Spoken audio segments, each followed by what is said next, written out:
കുറച്ച് കാലം ഭരതനാട്യമൊക്കെ പഠിച്ചു. ഭരതനാട്യം പഠിച്ചുകൊണ്ട് അത് തുടർന്ന് പോകാൻ പറ്റിയില്ല. ഞങ്ങൾ ഈ പറഞ്ഞ പോലെ ഉടനെ തന്നെ അവിടെ നാട് വിട്ടങ്ങ് മാറിയോടി അത് മുടങ്ങിപ്പോയി. പക്ഷെ 2 അത്ഭുതങ്ങളാണ് അവിടെ സംഭവിച്ചത്. ഒന്നെന്ന് പറയുന്നത് എൻ്റെ ഗുരുവിൻ്റെ പേര് ദേവരാജൻ എന്നായിരുന്നു, ഡാൻസ് മാസ്റ്ററുടെ പേര്. ഡാൻസ് മാസ്റ്ററുടെ പേര്. അപ്പോൾ ആദ്യത്തെ ഗുരുവിൻ്റെ പേര് ദേവരാജൻ എന്നാണ്. വർഷങ്ങൾക്ക് ശേഷം ഞാൻ മ്യൂസിക് മാസ്ട്രോ ദേവരാജൻ മാസ്റ്ററുടെ മുന്നിൽ എത്തിപ്പെടുന്നു. അദ്ദേഹമാണ് ഒരുപക്ഷെ ഇന്ന് നിങ്ങൾ കാണുന്ന ഞാൻ എന്ന് പറഞ്ഞ പാട്ടുകാരനെ മോൾഡ് ചെയ്തതിൽ ഏറ്റവും അധികം സ്വാധീനം ചെലുത്തിയ ഗുരുക്കന്മാരിൽ ഒരാൾ, ഗുരു എന്ന് പറയാം.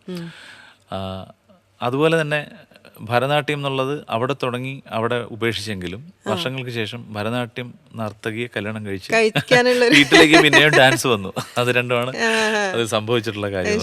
ശരി. അപ്പൊ ഭരതനാട്യം അവിടെ അരങ്ങേറ്റം ചെയ്തിട്ടില്ലായിരുന്നു? ഇല്ല, ഞാൻ കുറച്ച് കാലം പഠിച്ചിട്ടുള്ളൂ. കുറച്ച് സ്റ്റെപ്പുകളൊക്കെ പഠിച്ചു എന്നുള്ളതേ ഉള്ളൂ. പിന്നീട് എനിക്ക് തോന്നി അതല്ല എൻ്റെ വഴി. പക്ഷെ അത് എന്നാൽ ജീവിതത്തിന്റെ ഭാഗമായി വന്നോ എന്ന് ചോദിച്ചാൽ വന്നു. അത് കറക്റ്റാണ്.